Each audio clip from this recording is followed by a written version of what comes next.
हे राधा चुप चुमा नाटे को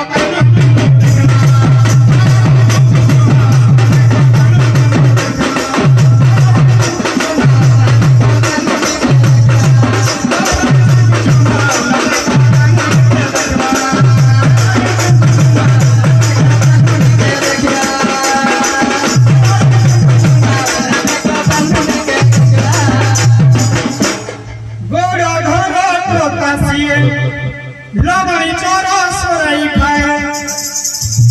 लुचई लोही हनीरो थो लुचई लोही हनीरो थो गोड़ो घोड़ो तो कासी लवणी चोरो सोरई खाए लुचई लोही हनीरो थो लुचई लोही हनीरो थो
Vamos.